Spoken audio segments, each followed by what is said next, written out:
Welcome. Thanks for joining us today. We're here to share a new report called Strengthening Biomass Carbon Removal and Storage Protocols. My name's Kathy Fallon. I'm the director of the Land Systems Program here at the Clean Air Task Force, which led this work for CATF. And I'm joined today by three additional speakers.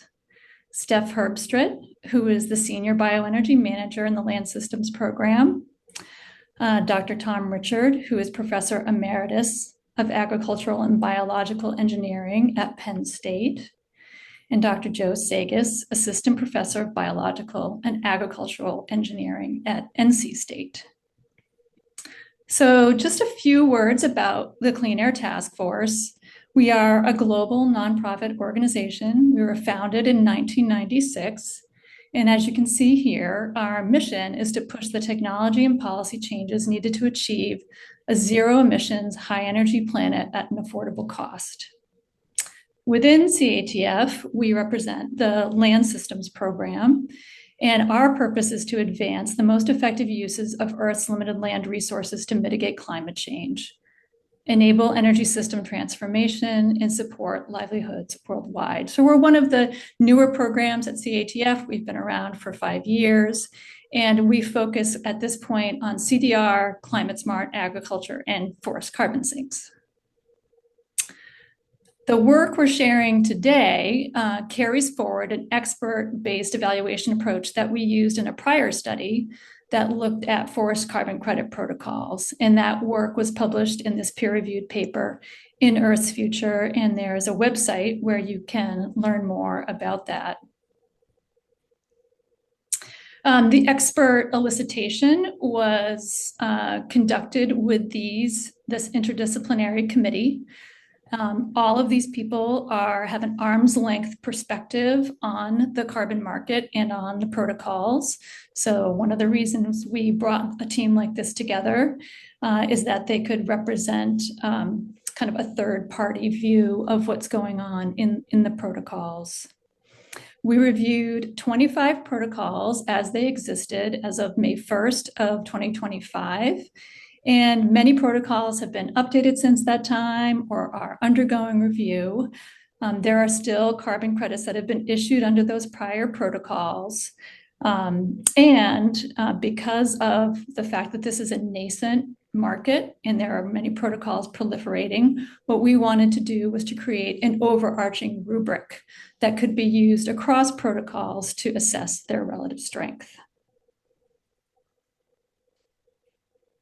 Here's just an overview of some of the high-level takeaways. So biomass carbon removal can deliver large and durable climate benefits. We want to acknowledge that right up front. This is a really important area. Strong and consistent standards will protect industry credibility as protocols proliferate. Right now, protocols differ in how they define carbon removal and account for emissions. That's a really important thing to acknowledge is happening across protocols. So that can make credits hard to compare and could lead to overstating climate benefits in some cases.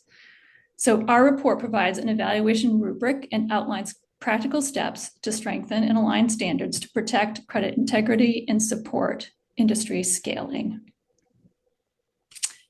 And these are our three speakers for today, and I'll start by handing it over to Dr. Tom Richard. Thank you, Kathy. So I'm going to provide a little bit of context and background, which is, I know, familiar to some of the audience, but not to others, about what it means to be a biomass carbon removal and storage, or BICRS strategy. Next slide. So these are systems that utilize biomass resources and bioconversion technologies to achieve net removal of carbon from the atmosphere and place it in durable storage. Sometimes these also produce co-products like bioenergy and other products that there are markets for. The systems provide a way to leverage the power of photosynthesis with engineered bioconversion technologies to remove carbon dioxide from the atmosphere and to store it durably for centuries and perhaps even millennia. Next. So this is a chart showing the global fluxes of carbon dioxide. And what's pretty amazing to a lot of people, including originally myself, is how much photosynthetic carbon capture there is. Roughly almost 600 gigatons of CO2 per year. Um, and that's more than 10 times the amount of fossil emissions that are down in the bottom of this particular chart. The ocean is also huge, with uptake of close to 300 gigatons of CO2 equivalents per year.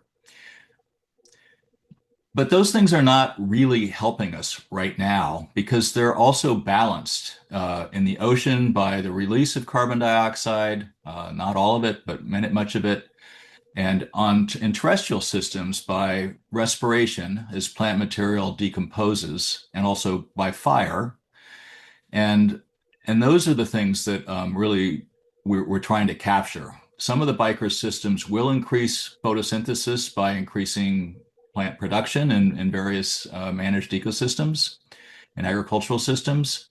But our primary target is to try to take care of a chunk of that over 500 gigatons a year of respiration, remembering that these agricultural and managed forest ecosystems together are almost half of that natural carbon dioxide flux.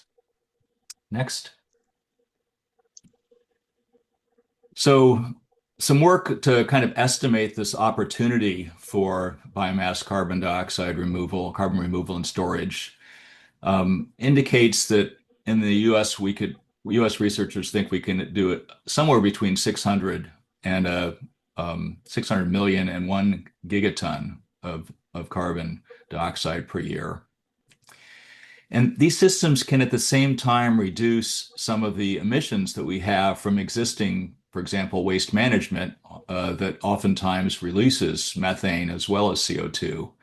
And that mitigation could be on the equivalent of 100 to over 1,200 million tons of CO2 equivalents per year.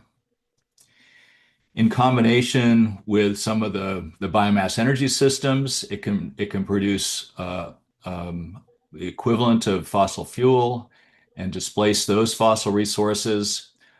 Estimates that again in the U.S. somewhere between 8 and 16 billion gallons of aviation fuel could be reduced by these systems, and it can improve our land systems.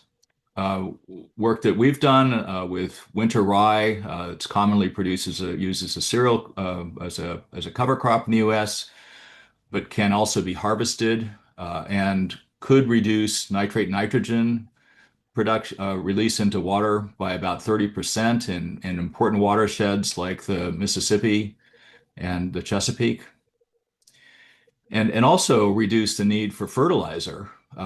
Because that's oftentimes a co-product of these processes, potentially significantly reducing that greenhouse gas emissions because nitrogen fertilizer is produced from fossil fuel and also releases nitrous oxide when it's used in the field. So just a whole suite of synergistic possibilities that can happen if we do this right. Next. So we're going to talk about 4 broad categories of biomass carbon removal strategies. And each of those is illustrated here. In the upper left picture is subsurface. This can include solid biomass as well as liquids, bio-oils and other hydrothermal process liquids, but it also can use solid material, biomass waste materials, even whole trees, as illustrated in this figure. And the idea here is to bury it underground or deep in the ocean, where the decomposition process would be dramatically reduced, ideally by sealing it up from oxygen and really preventing it from decaying. In the upper right is an illustration of a biomass energy with carbon system with carbon capture and storage. Many of our biomass energy systems produce carbon dioxide as a waste product right now. That's kind of a function of the fact that the carbon-hydrogen ratio in plant materials is not the same as the carbon-hydrogen ratio in our fuels, which typically have two hydrogens per carbon. We've got less than that in terms of the hydrogens in the plant material. And so there's extra carbon that usually is lost as carbon dioxide. And that happens both in fermentation facilities like ethanol, where CO2 is a natural product, anaerobic digestion as well, but also some of the thermochemical processes. Because again, the balance of carbon and hydrogen in the fuels is going to release carbon dioxide more or less automatically as a part of the processing from biomass. In the bottom left are materials, and these are particularly interesting, including things like traditional biomaterials such as wood, and mass timber construction is seeing a resurgence and actually great advances now, not just in the US, but in many other parts of the world. But there's also ways to inject carbon dioxide from biogenic sources into things like cement to take advantage of the process of and the vast materials demand for concrete using cement. And then in the bottom right, the most common biker strategy today, which is to produce biochar through pyrolysis process in the absence of oxygen, converting some of that biomass carbon into a long-lived material that can be used both in certain material constructions, but also as a soil amendment. Next. So here's an illustration of Biker's systems, and they really have three components. The pink in this figure represents carbon in the atmosphere at the top, and over on the left you see that net photosynthetic carbon uptake in plant systems. So during biomass production, we're going to try to capture carbon dioxide, and then horizontally in this figure, move it from the biomass production component into a bioconversion component, illustrated by this factory or biorefinery, which typically will produce some co-products.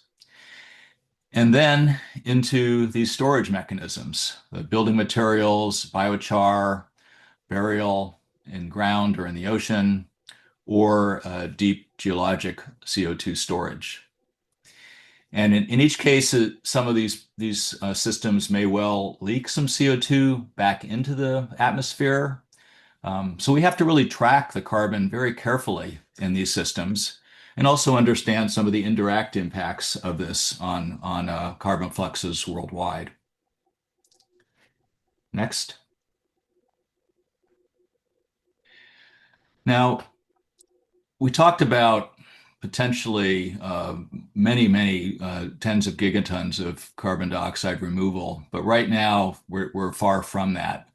If we're going to get to 600 million tons to a gigaton per year, as that earlier study referenced, we're right now at a point where the entire market has been something upwards of 35 million metric tons. And almost all of that is promised. So here we have an illustration of the amount of biomass Biker durable carbon storage that's been marketed so far in blue and different categories that we've already described. And that aggregate is shown in the dotted blue line at the top of this slide. The pink illustrates what's actually been delivered, and you can see it's much smaller, almost invisible slivers in the three categories other than biochar, and only about a quarter of the amount that's been promised in the biochar category. So this market exists. It's growing quite rapidly, but the implementation of it is really just starting. And it's very important that we set up the system so that it's actually reliable, that companies and banks and governments can depend on this durable carbon storage to deliver the promise. And to do that, we need protocols and standards. Next slide. So most of the protocols that have been developed so far have been based on voluntary carbon markets. But there is an increasing interest in compliance carbon markets. These would be government regulations that would be structured to try to address carbon ambitions of different governments around the world. And you can see there's a lot of interest in both of these. But again, they really do both require on sound standards and protocols that really do demonstrate that there's net carbon removal and that parts of the carbon removal that are demonstrated as storage are not over offset by leakages or other problems upstream from that. This slide illustrates the growth of these protocols. There were just a few only 5 years ago. And as Kathy mentioned, there are now 24 and more than that, and they're growing almost every month. So this is what we've looked at, and I'm going to pass it over to Steph in just a moment, but I want to emphasize that these systems are really, really important. There have been challenges in the past with voluntary protocols. CATF did a study earlier on the forest protocols that Kathy referenced, and that market, because of inadequate protocols, really developed some challenges, and people lost a lot of faith and trust in that market. And we all need to prevent that and this emerging bikers protocol system so that our society can actually rely on, depend on, and finance these systems to work as they are intended. So Steph, if you could take it over and share a little bit about what we learned.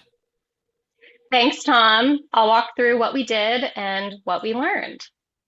So for this project, we assembled an interdisciplinary team of scientists, engineers, and economists shown here to evaluate the approaches used in these bikers protocols. We used an expert elicitation model building on the evaluation framework CATF previously applied in our forest carbon credit protocol assessment. And our overarching question was really whether current biomass carbon removal protocols are robust enough to ensure that certified credits represent real, verifiable net carbon dioxide removal and where improvements are needed.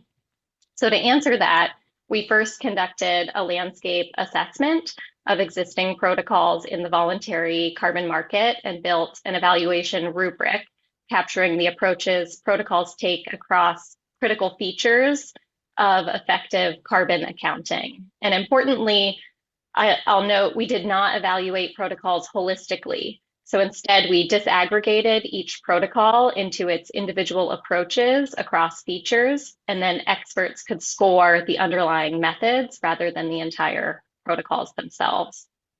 Once we built our evaluation rubric, experts used the rubric to score approaches and assign weights to features to indicate their importance.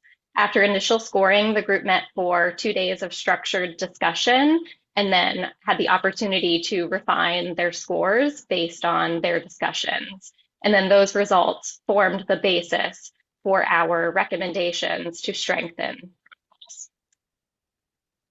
The rubric covered 4 components of biomass carbon removal systems, from biomass production, collection, and transportation to bioconversion and biomass pre-processing before conversion, long-term carbon storage, and treatment of the overall system.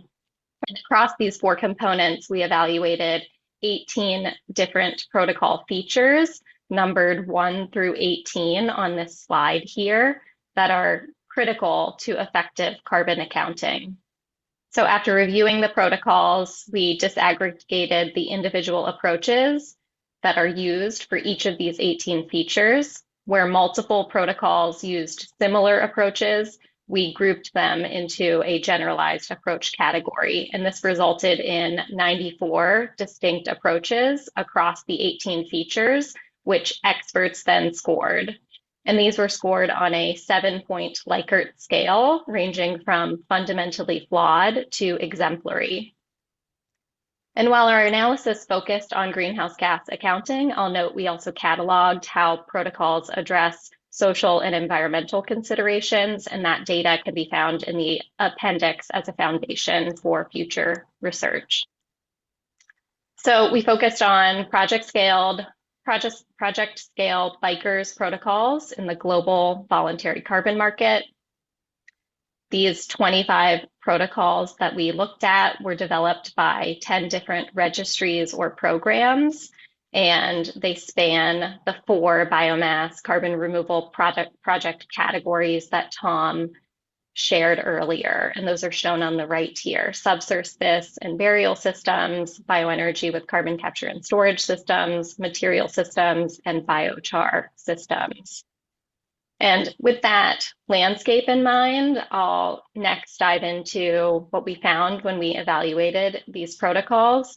And importantly, before we dive into those results, I'll say this provides a snapshot of a rapidly evolving market and the diversity of approaches that's currently in use, since this evaluation reviewed protocols approved for use or under review as of May 1, 2025.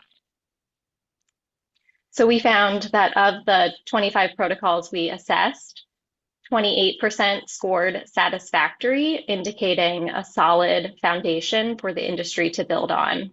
This figure shows the distribution of protocol scores, and each circle here represents a protocol's median score, shown by the position on the left axis and the color in the upper portion of the circle.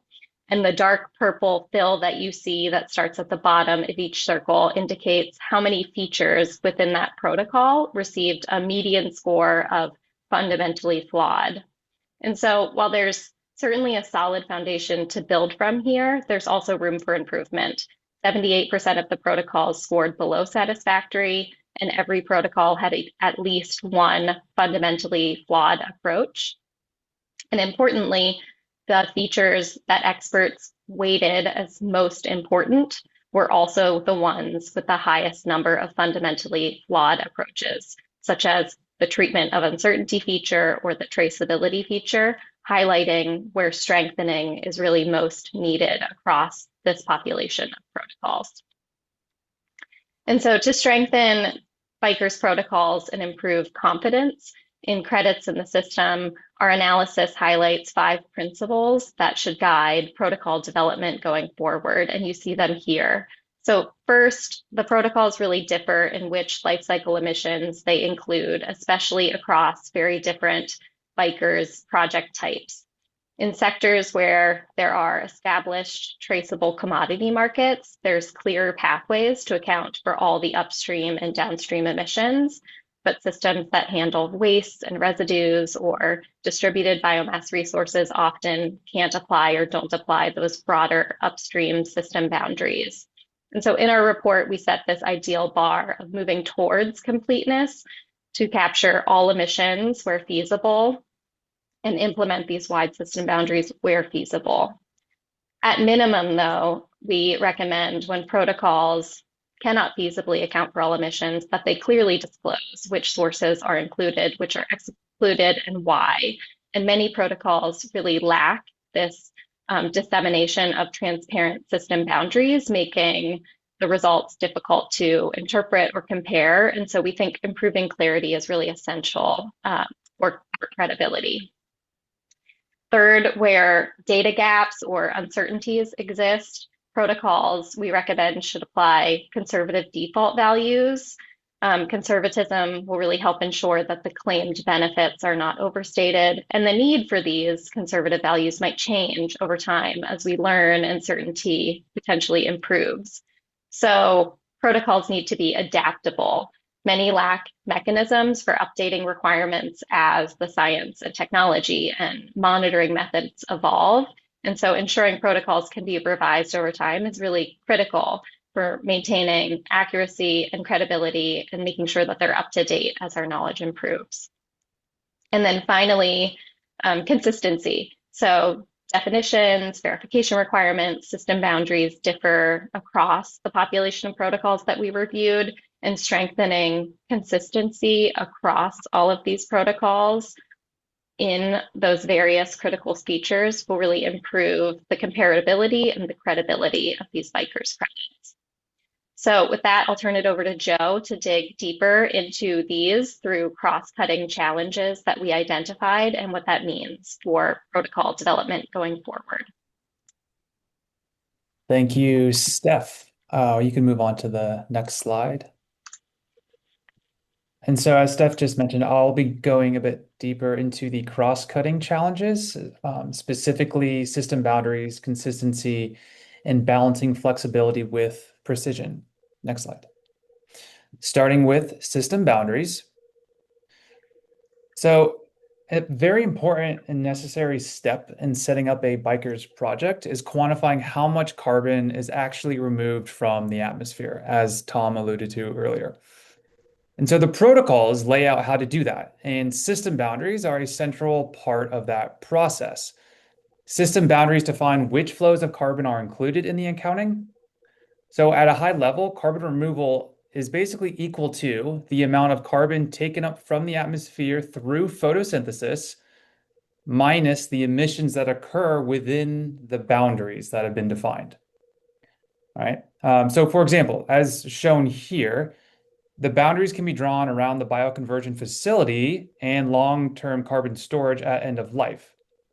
In this case, emissions associated with growing, harvesting, and pre-processing the biomass are not included in the calculation. And in some cases, transport emissions are also excluded. So these types of boundaries are often used when the feedstock is considered as a residual or waste, basically materials, biomass materials that don't have much value under baseline conditions. Think of municipal and industrial organic waste like food waste or bioprocessing residues, as well as agricultural residues that are typically left in the field. But importantly, these materials still need to be processed in some way to enable carbon removal. So a bioconversion step is still required, and that facility is included within the system boundary as shown here. An example of a bioconversion facility that would fit under this boundary could be like a pyrolysis facility that converts biomass waste into biochar and biooil for carbon removal. And so under these boundaries conditions, the emissions associated with producing the waste itself are not counted. Instead, emissions accounting begins at the point of intervention. So in this case, it's when the biomass waste is collected. And so one observation that we had across the protocols is that system boundaries often shift depending on the type of biomass feedstock or type of biocarbon feedstock. And so the boundary shown here is a good example of how protocols typically treat biomass residuals or waste materials. Next slide. Here, we've drawn a new set of boundaries shown in red. These boundaries are narrower. And so instead of including the entire bioconversion facility, we're only including the biogenic CO2 emissions from the facility, along with the end-of-life emissions associated with the CO2 capture and geological storage. So in this case, the feedstock is no longer solid biomass waste, as it was for the blue boundaries. Instead, the feedstock is gaseous biogenic CO2. So the point of intervention has shifted and now begins at the flue stack, where CO2 is being emitted, rather than at collection of the biomass. As a result, the boundaries are drawn around the flue gas stream, not the full facility. And because of that, emissions associated with biomass growth, harvesting, pre-processing, and transport are not included in the calculation for carbon removal. And most emissions tied to biomass processing and downstream handling are also not included in the carbon removal calculation. And again, that's because the feedstock in this case is treated as gaseous waste stream. And so these types of boundaries are commonly applied to legacy bioconversion facilities, things like biopower plants, bioethanol facilities, anaerobic digesters, or pulp and paper mills, where concentrated biogenic CO2 is already being emitted at large scale using existing infrastructure. Next slide. Finally, we have the broadest set of system boundaries shown here in dark blue. In this case, the feedstock is typically purpose-grown biomass, so biomass that is grown specifically for carbon removal. And so just to quickly summarize, because this is pretty convoluted, the red boundary generally applies to feedstocks that in the form of concentrated biogenic CO2 from an existing facility The light blue boundaries apply when the feedstock is a solid biomass waste stream that is processed for carbon removal. And the dark blue boundaries apply when the feedstock is purpose-grown biomass that is then processed for carbon removal. Now, this isn't always strictly the case, but for simplicity, I think it's useful to think of it in this way, and it highlights the key differences between these three boundary choices. And now I think it's very important to state that there is good justification for these differences because they largely stem from how traditional LCA frameworks were developed, where emissions are attributed to specific activities, interventions, or products. So drawing different boundaries for different feedstocks can be necessary to avoid double counting emissions, especially for organizations trying to track and reduce their emissions. But that does bring up an important concept, which is avoided emissions. Traditional LCA methods are very effective at identifying opportunities to reduce emissions by avoiding them. So for example, if a bioconversion facility captures biogenic CO2 and stores it geologically, those emissions are avoided. But the key question is, does that also count as removing carbon from the atmosphere? In other words, are avoided emissions the same as carbon removal? So some protocols do treat them that way and others do not. Next slide. And that brings me to some inconsistency across the system boundaries. And this figure is showing the differences or inconsistencies in system boundaries. And it's basically explained they're not just conceptual, they are actually applied in different ways across the protocols. So each row represents a different protocol, and you can see which emissions are included or excluded across the system, moving left to right. And so the key takeaway is that depending on the boundary choice, you can end up accounting for different portions of the carbon life cycle, and that directly affects how much carbon removal is ultimately credited, which is what, ultimately at the end of the day, we want to be truthful and transparent with our impact on the atmosphere. And so we are beginning to investigate these effects more closely through a new project with the Clean Air Task Force, focused on how different boundary choices impact both climate outcomes and economic performance. Next slide. So moving on to consistency, you can jump one more stuff. And I've already kind of discussed this at length when it comes to system boundaries. But those are not the only areas where protocols differ. There are also inconsistencies in how baselines or counterfactuals are defined, how carbon is physically measured, monitored, and reported, how reversal risk is managed through mechanisms like buffer pools, and how uncertainty is treated. So across the board, we're seeing variation not just in what is counted, but in how it's quantified and validated. Next slide. So coming to the final cross-cutting challenge, which is balancing flexibility with precision. Next slide. And this builds on what I alluded to in the prior slide, which is around uncertainty.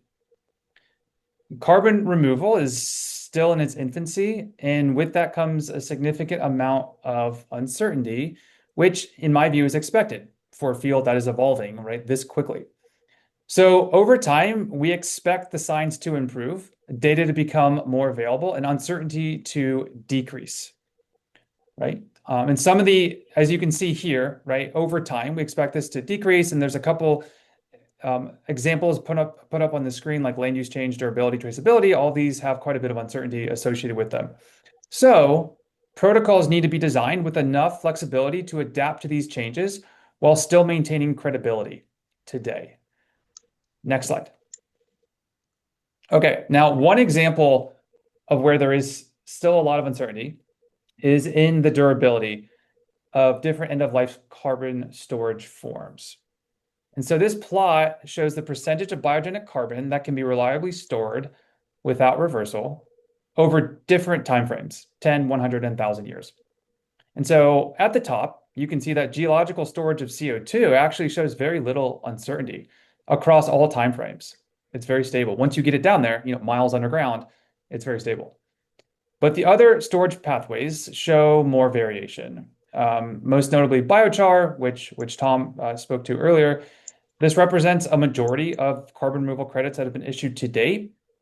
And this plot doesn't include error bars for specific timeframes, But at the 100-year time frame, there is still significant uncertainty in how stable the biochar is across different environments. And of course, over the very long term, you can see there's a lot of uncertainty, and some of that biochar is expected to reverse. So continued research is needed, and as the science evolves, protocols need to be able to evolve with it. And then finally, new forms of biocarbon storage may emerge over time, things that haven't been invented yet. So protocols also need to be flexible enough to accommodate those as well. Next slide. So coming to the end here, the key recommendations for protocol developers are to adopt more comprehensive system boundaries where feasible, and to work toward them across all systems to create a more uniform and levelized approach across different feedstocks, right? Emphasis on the feedstock part of the equation. Related to that, protocols should improve consistency across key metrics and methods to ensure more equivalent crediting outcomes. And then finally, they should incorporate flexibility so protocols can adapt as the science improves and as this nascent industry continues to mature. And with that, I will turn it back to you, Steph. Thanks, Joe. And I'll turn it to Kathy to lead us in our Q&A and panel discussion. Great. Thanks so much for the presentation. We're sharing here the QR code for the report in case anyone hasn't had a chance to dive into it yet. There's a lot more detail building on what you've heard today. So now is time for the Q&A portion and panel discussion portion of the webinar. If you have a question, please feel free to drop it in the chat. We have a couple of discussion items to kick things off with the group. So the first, and this is a question to you, Joe. The report doesn't prescribe a single boundary for all cases, as you've mentioned, but it does make it clear that if boundaries are too narrow, there's a risk of overcrediting removals. Where should we draw the line between acceptable simplification and unacceptable overcrediting? Thanks, Kathy. Yeah, that's a really important question. And I think that the report takes a pragmatic stance here. It's not saying that narrow boundaries, what we're calling narrow, it's not saying that narrow boundaries are inherently wrong, right? There are good reasons they exist, especially for alignment with existing accounting frameworks and for practical implementation. Where a line should be drawn, in my view, is whether the boundary still preserves a clear and defensible link to net atmospheric impact. So simplification is acceptable if the excluded emissions are relatively small or well understood, but I think it can become problematic when those exclusions are large or very uncertain. And so I think another useful way to think about it is transparency. If a protocol uses more narrow boundaries, it should clearly disclose what's included and what's not included so that buyers and stakeholders understand what the credit actually represents. And then over time, as data improve, there should be a pathway to expand those boundaries and move toward a more comprehensive accounting. So I don't think there's like a single hard line. It's more about ensuring that whatever boundary you choose does not break the connection to real atmospheric removal, and that it can evolve as the science improves. Great, thanks, Joe. Steph, anything to add? Yeah, really interesting question, Kathy. I think in the near term, these narrower boundaries might be a practical way to get infrastructure off the ground. But if the goal is genuine carbon removal rather than incremental emissions reductions, then the system probably ultimately has to mature towards more comprehensive boundaries. But as Joe noted, we're starting a new project beginning to investigate the effects of drawing these different system boundaries in protocols and how those choices impact the climate outcomes and the economic performance. And so I think we're going to learn a lot, and we'll have more to say as we gain that knowledge ourselves. Great, thanks. So when oil prices are high, as we're facing now, does it still make sense to direct biomass to CDR instead of systems that produce energy, like SAF, for example? And Tom, could you take a first stab at that? Sure, I'd love to. First of all, I mean, oil prices are high, and I hope they get higher. Not right now, and not for everybody, but we do need to actually pay the real costs of our fossil fuel use. And right now we don't have a carbon tax. And I don't think we're going to anytime soon. So these voluntary markets and compliance markets are a way to support the kinds of activities that we need to do in order to offset fossil emissions. One of the really exciting things for me about bikers' strategies is that so many of them actually build on markets for fuels or materials. And there is, as I was mentioning earlier, just based on the stoichiometry of carbon and hydrogen, there is no reason that SAF facilities or really any bioenergy facilities can't include carbon capture as part of their fuel production. It makes sense. The alternative actually is to produce renewable hydrogen to avoid the production of CO2, but that's really expensive right now. We don't have those facilities. So I really think it's a good question, but it's almost a false choice. We need to do both. And the other thing I want to emphasize is that in the long run, the value of biomass for climate mitigation is greater through removal than it is by creating energy. Something that Dan Sanchez wrote in before 2015, but in a paper that was published that year, and really was an epiphany for me. And it's been recognized by a range of studies since. So it is really important to do both, but in the long run, we're going to need that carbon removal more than we need the energy. We don't have a choice. Thanks, Tom. Joe, anything to add to that? No, I mean, I think to Tom's final point there, but the carbon content of biomass, right? I do think without really strong policy support to get away from the use of fossil fuels, right? If you just look at the economics on paper of trying to mitigate climate change with biomass, right? There is an argument that trying to just stabilize that carbon could be economically more viable than trying to make fuels. But to Tom's point, if you can make fuels and remove carbon, right, and then have the accounting in a very transparent way, like what's avoided, what's removed, it's a really exciting prospect. Great. So we had a couple of pre-submitted questions that I want to move on to now. The first was, and this is to you, Steph, to start. How should standards differentiate between natural biomass and anthropogenically cultivated biomass when it comes to assessing biomass suitability for carbon removal? Yeah, this is a great question, Kathy. I think where we've landed is standards should treat biomass from natural ecosystems that keep our climate regulation intact, like intact forests or existing prairies, as ineligible for biomass carbon removal crediting. There might be limited exceptions like strategic wildfire thinnings if that intervention in that natural ecosystem ultimately improves the long-term carbon balance. But in general, I think we should be looking to additional sources of biomass like perennials, winter crops, wastes and residues from managed systems that can actually help us increase that photosynthesis, the carbon uptake from the figures you saw that Tom presented, or reduce respiration. And I think Tom's research really shows that well-managed systems, like well-managed perennial systems, have the potential to deliver higher carbon removal per acre rather than harvesting natural systems. And so that high quality carbon removal, if the emphasis is on removal, really needs to come from activities that add new carbon, enhance photosynthesis, reduce respiration, rather than degrade existing sinks. Does anyone want to add on to that? Okay, yeah, let's keep going. There's a lot of good questions here. I won't add. Yeah, we're getting some great questions. The next one is, what lessons from the study could be helpful to states developing policy in this area?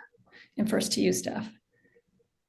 Sure, Kathy. Well, I think states could initially look to the protocols that scored the best in our work, or the approaches in those protocols that scored best as a starting point for establishing methodologies. So start with the best scoring protocol approaches as a policy foundation. one of the best scoring approaches was adopting these more comprehensive boundaries where it's feasible if the goal is CDR, and also building in that adaptability that Joe talked about, setting regular update cycles for protocol approaches and parameters, allowing upgrades to newer methodologies, using those conservative default values until better data becomes available, where there's still a lot of uncertainty around parameters like land use change, durability, and traceability. So really just using the best scoring approaches that we identified in this assessment as a starting point would be helpful. Great, and I'll just note that there is in the appendix of the report the scoring rubric for all of the features and approaches. That could be a good guide for what states could look for in setting their own standards. Anyone else on that question? Okay, we have a question from the chat, and I think that maybe Joe, you'd be a good person to kick this one off. In the context of removals from biomass, what is your view on the relevance of the zero rating of biomass in the energy sector when calculating the net negativity of bikers? And perhaps a comment on the carbon payback period of biomass used for bioenergy. Sure. So the zero rating is really kind of an accounting choice, I would say. It's not really a physical reality. And so I think for bikers, what matters is the net atmospheric impact, as we've alluded to a couple times in this presentation, right, across the full life cycle. And so I think for energy emissions accounting, it's kind of just been a legacy choice. But again, not a physical reality. You are emitting carbon, although it's biogenic. And so when you do carbon removal accounting, right, you do account for biogenic CO2 emissions and fossil CO2 emissions. They all go into the equation. And then when it comes to the carbon payback period, so this admittedly is more of a challenge when you're using forestry biomass that has a long time delay. And there are a lot of LCA complexities that still need to be worked through on forestry biomass, in my view, when it comes to carbon removal accounting. For the other biomass feedstocks that are generally produced and decomposed on an annual basis, there's less uncertainty and the challenges are smaller. And so I think that's really all I can add on that front. I am not an expert in dynamic LCA, but I do think the folks that do dynamic LCA accounting really need to be brought more into the fold in carbon removal because it is a very important question. And I would like to add a little bit to that and to the first part of the question on the zero accounting or just assuming that biomass is going to be a net zero material. I mean, I understand the politics of that. And, you know, our Congress in the US actually stated that for forestry. But as Joe said, it's not realistic. And unfortunately, and I think this is something that the forest products industry has missed and needs to take better advantage of and rethink. The carbon removal strategies, the opportunity for these wood products and other biomaterials to be carbon negative is lost if you assume it's net zero. So, I mean, I think there's a whole new market there that can be built when you get away from these simplifying assumptions and actually do the work of tracking carbon. Great, thanks for that. Next question, and I'll throw this to you first, Tom, to kick it off. How well do current MRV protocols assess durability for subsurface biomass burial, and how much scientific consensus is there?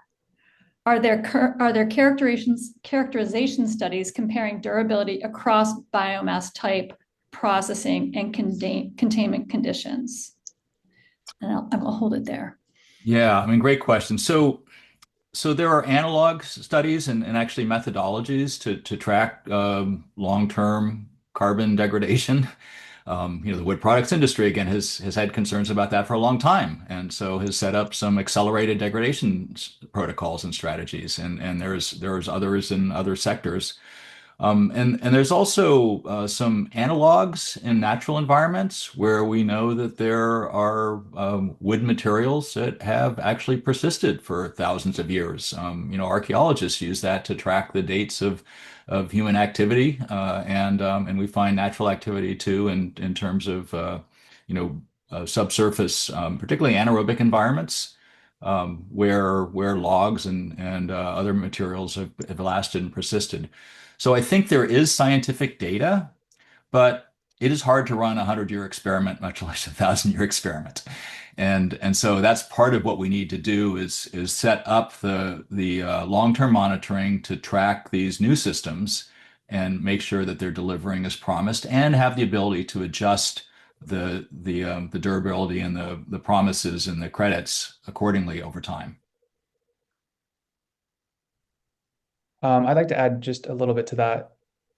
When looking at the existing protocols for biomass burial, some of them do make estimates on how much of the carbon will be retained over certain time periods, right? And they have the best data they can find. And like to Tom's point, we don't have experiments that last 100 to 1,000 years, so we have to extrapolate a little bit. But I do think some of the protocols are conservative in their estimates of how much carbon is retained, which I appreciate.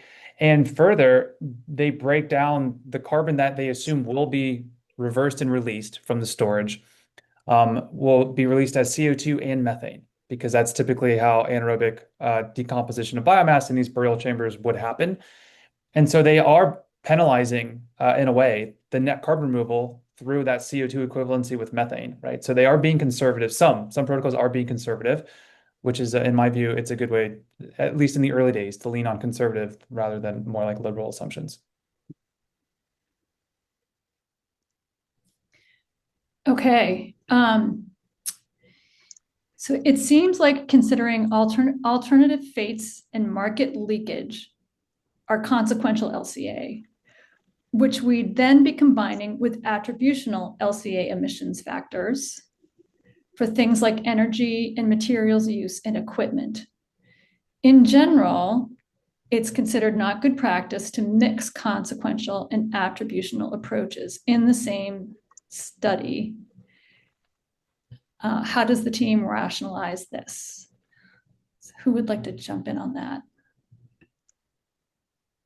I can take a stab first. And I'm in agreement with this question. Like it does go against the grain in terms of how LCAs are usually conducted. And so I think that's in my view, one of the messages here is like the accounting frameworks for net carbon removal from the atmosphere might have to be developed, not from the ground up, but taking bits and pieces from existing methodologies and making a new methodology, a new accounting framework that shows the true impact on the atmosphere. This also comes to like a very fundamental question, which is like, what do we mean when we say carbon removal, right? There's different answers to that question. And depending on how you answer that question will vary how you draw your boundaries and what type of accounting you approach.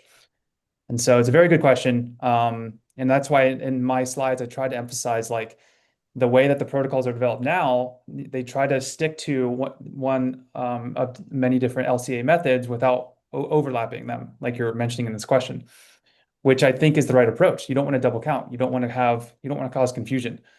But over the long term, maybe there will be an entirely new accounting framework. We'll see. I'll just chime in to add, avoided emissions came up a lot in our conversations, and those might be treated differently in LCA than what we're recommending here. And really, when you're thinking about these feedstocks that otherwise are avoiding emissions like methane decomposition, we argue that those should really be accounted for separately and not necessarily accounted for in the net quantification of carbon removal. So I think there's a lot of questions about how to adapt existing methodologies for the specific context of carbon removal as it relates to biomass feedstocks. Yeah, I'd like to quickly follow up on that, Steph. What we saw in the protocols is that some protocols would include the avoided methane as a CO2 equivalency in the net removal, but some would not. And that is a big difference because everyone, I think most people on this call probably know the CO2 equivalency of methane is at least 25 times greater than CO2, right? So 1 ton of methane avoided or could result at 25 tons CO2 removed or more in certain protocols, how they do their calculations. But then other protocols don't do that. And so that's a pretty big inconsistency that needs to be addressed. Anything else on that one before we move on? Lots of great questions, and we're coming near the end. So this is going to be the last question. There was a slide shown by Dr. Herbstritt, which showed a protocol for Beck's geologic storage of CO2 is weak. What makes the protocol weak? Because in the case of DAC, the MRV is said to be very well established. Given this, what makes the BECCS with CO2 geologic storage weak? So I'll just jump in and say, in general, we saw across the protocols that are written for bioenergy with carbon capture and storage, the system boundaries are drawn narrowly, as Joe illustrated in his section around the bioconversion facility and really the CO2 emissions around it. And so the committee generally scored that approach of drawing very narrow system boundaries as weaker than other approaches in the protocols. So it wasn't necessarily about the geologic storage part of the protocol. Correct. Great, thanks for that clarification. We are at the end of our Q&A session at this point. Thank you all so much for dropping in your questions. If we haven't addressed them verbally, we will try to follow up in the chat. And so I just wanted to reiterate some of these key takeaways, which you can see here, and you have heard our panelists discuss throughout the session. And then just remind you all that, and thank you all for attending, and remind you where you can find the report, and to please keep an eye out for the boundary systems work that we're doing with NC State. We hope to have something out around the end of the year for that. And we're also thinking about developing a self-assessment tool. So putting this rubric online and make it available in a way that users can put in information about their protocols and self-assess. So with that, thank you all for joining us today, for your interest in the work.